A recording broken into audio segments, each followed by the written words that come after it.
Hi everyone, welcome to my channel and welcome to my first reading vlog. I didn't know that if I would get a chance to film one of these, but I am in a hotel room for the second of 3 stays that I have in hotels this week for work, so I thought I would start one. So the book that I will be speaking about in this reading vlog is Serpent and Dove by Shelby Marin? I'm not entirely sure how you say that, but this is what I will be reading. I didn't actually realise that this book was as controversial in the booktube and booktalk space as it was. I had seen a few people talk about it in booktube videos, and I had put it on, I think I'd put it on a TBR, but I didn't really realise that it was like controversial. Not necessarily controversial, but then people maybe had mixed reviews of the book. And then I went to a WH Smith's before my first overnight stay, so a couple of days ago, and I didn't want to read any of the books that I had at home, so I thought I'll pop into the Smiths and see what's there. And this book was just sat on the table, so I thought, well, okay, I'll pick that up. And it's, you know, I would actually like to read some Sarah J Maas, but I haven't yet. But because it has like a quote on the front from her, I don't know if you can see, but it has a quote on the front from her. So I thought, okay, like if she thinks that it's going to be good, then, you know, I'll read it, even though I've not read any Sarah J Maas, so I don't know why her opinion would even matter to me at this point. But anyway, so I thought that I would pick this up. And then earlier on, I was watching a booktube video where someone was talking about it and about how it does have super mixed reviews, and there are people have made some comments on the writing style and things like that. So I was like, oh, interesting. And to be honest, their comments are pretty similar to things that I think I would say. So let me kind of tell you what I've read so far.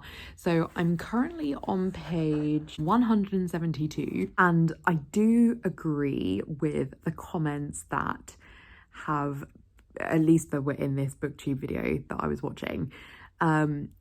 The writing is interesting. I only really got back into reading very recently, and so it's not like I have a huge backlog of books to work from, but I can tell that this one is not really like necessarily the most refined writing style that I have read. I feel like with this one, the writing is really mixed. So basically the book is about is mainly set on two characters. It's written from their point of view, and the chapters kind of sort of alternate between them, not necessarily like one and then the other, but it does alternate between their POVs. And one of the characters, you kind of learn, has a background in like magic and witchcraft, and then the other character is someone who hunts witches. That's basically the premise of the story. It's a kind of fantasy romance type book. As you could maybe guess if you have read anything by Sarah J Maas, that I think that's why she's the author that's kind of on the cover here. It's set in sort of a version of France, from what I can tell anyway, because the map that's in the front of the book has a lot of French names, and there is quite a lot of French that's used, at least in the first few chapters. The French has died down now. I'm in part 2. The French has died down, but there is quite a lot of French. And so the writing style is a mixture of being kind of old-fashioned and I would say attempting at lyrical, and then very modern with like quite a lot of kind of swearing and like crude vocabulary. And I think it is done deliberately, because one character uses more of this sort of crude writing style and then the other character is kind of more refined. So it is kind of done deliberately in that sense, but it does feel kind of jarring at times, and it does feel like it's two different writing styles, and so that kind of loses some coherency in the story, is at least how it's coming across to me. Despite that, I am interested in reading the rest of the thing, which is what this booktube that I was watching earlier was saying the same thing, that they were still interested in finishing it.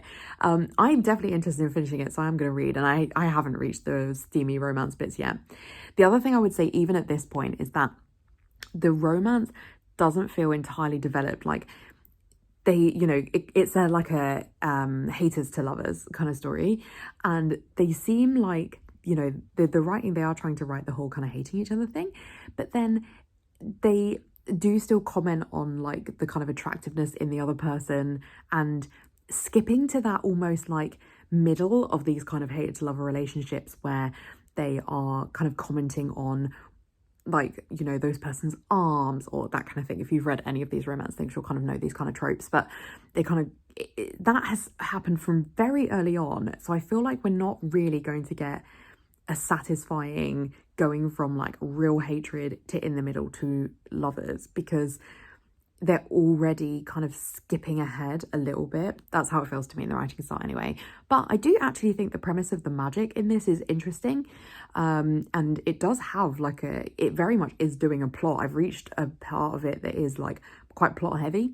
So that is interesting. I do actually think it's an interesting concept that I'm reading. It's just, I think the romance part of it, which ultimately I really do like reading romance, it's interesting to see how that's going to develop over the story. Also, just from an aesthetic wise, I really like this cover. I think this is a really nice cover. So yeah, I'm interested. I will check in with you more. I'm going to be reading this while I'm eating my dinner, because I'm on my own in this hotel. And I'll also be reading some more before bed. So I will check in later to let you know how I think of the more I get to. But I am enjoying it so far. It's just, I think the writing style is maybe a little bit confused at times.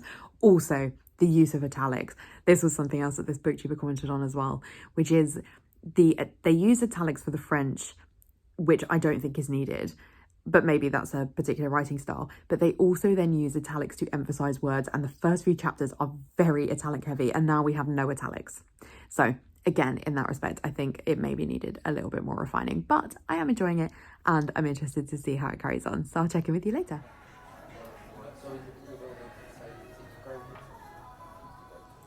Does anyone else have that fear when you're staying in like a Premier Inn? Well, it's not like a Premier Inn, I'm in a Premier Inn.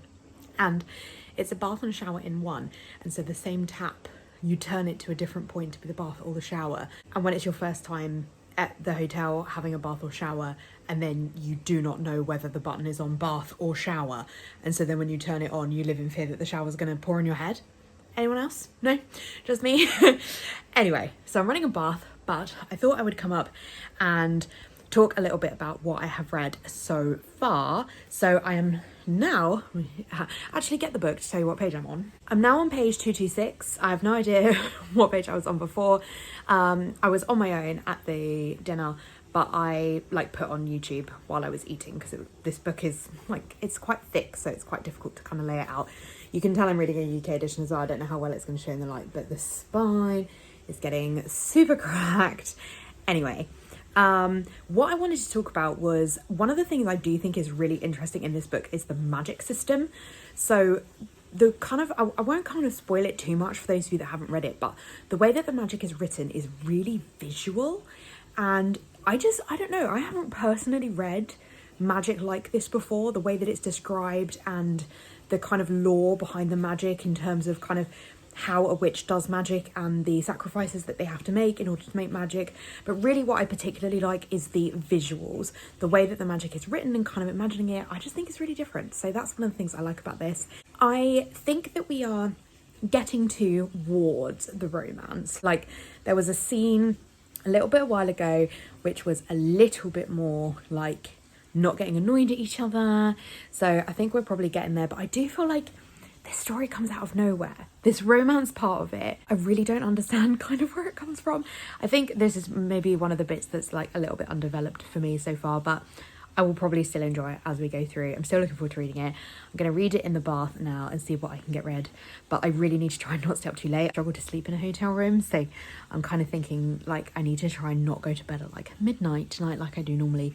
I need to try and get into bed earlier. It is 8:34, which is quite good going for me. So hopefully if I can have a bath and then be done, then I can go get some sleep. But I'll check in with you after to let you know how what I've read is going. So I'm now on page 334, so quite a lot further in. I definitely was in the bath for like well over an hour reading, because we're definitely getting to that part of the book now. Like we're kind of this much through. We're definitely getting towards that point where we're getting towards the romance stuff. So I'm like, read. And it's now like 11:10, and I feel like I'm going to be reading until quite late, which is a problem. I need to not do that. When I read The Love Hypothesis, I was up till like 2 a.m. finishing it, so I need to not do that. Part of me thinks I should just like put it down now and not carry on reading, but I don't know, we will see. In terms of my comments on the last bits I've read, obviously I'm still enjoying it because I'm still getting through the book, but I really do feel like the writing style it's disjointed. male character has now started to sort of come around to like speaking a bit more like the female character, which is also kind of confusing, though I can see what the author is getting at in terms of them like coming more to a kind of mutual agreement. But it just, so much of it is like cloaks and candles and that kind of like oldie worldy type thing, and then the newer kind of crass language, just, I don't know, it is jarring, but the story is still enjoyable. I do find with the romance, it really has come out of nowhere. I actually think this story would have been better served by it not being haters to lovers, but her maybe just being like wary of him, and then it kind of growing to love from there. I feel like trying to go from the haters to lover, it really has skipped the middle bit where they go from haters to lovers, and it's just haters, lovers, and it really feels like a chunk of the middle of the book is missing, which is ridiculous. It's quite a big book, so that bit is a bit strange. It maybe needed a bit of tightening up there, but as I say, it still is ultimately enjoyable if you like this kind of story. Anyway, I am probably going to read a little bit more, which might be to my detriment, but I think it would be good to like retire my eyes because they were definitely getting tired in the bath. So I think I'm going to do that. I have to be downstairs for breakfast at 6:45 a.m. tomorrow, which is kind of hideous. But anyway, that is the life of the job that I have. So I'm going to go and get ready for bed. Well, I'm ready for bed other than reading, but we're going to get into bed reading. I've also got my trusty Albus here.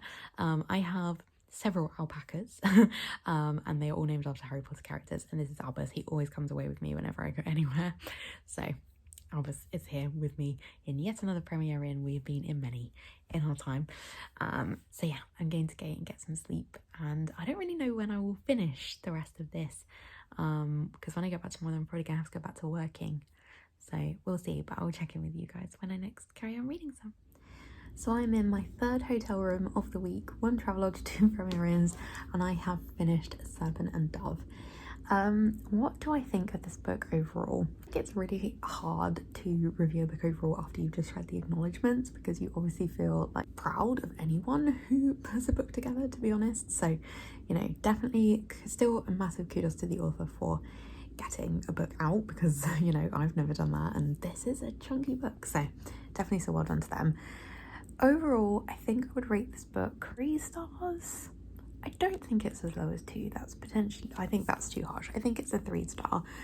I do think it would have benefited from more editing and more consistency in the writing style, because I do think that it really, as I've said earlier in this vlog, it really does chop and change a lot, and I really don't think that's to its benefit. The use of italics for the French words so excessively in the beginning of this book makes it really hard to read. The way that the language is written, particularly for Lou, doesn't really fit with the era of this book. I also think, having got to the end, it really isn't a romance book at the end. Now, I'm not saying it's advertised as a romance book, but I could have sworn I saw people talking about this being a romance, and I don't know if my expectations are different having just come out of reading The Love Hypothesis, because obviously that is a romance book. This is a fantasy, but there really isn't actually a lot of romance in it. It is actually, particularly by the end, much more focused on the magic. I do think the magic system in this is super interesting. There's a twist towards the end which I personally didn't see coming, which will be really interesting for book 2. I have bought book 2 because even though I think that this is problematic to an extent, I do still think it's an enjoyable read, so I will still read the second one. I think ultimately I don't know quite if I was 100% invested with the characters.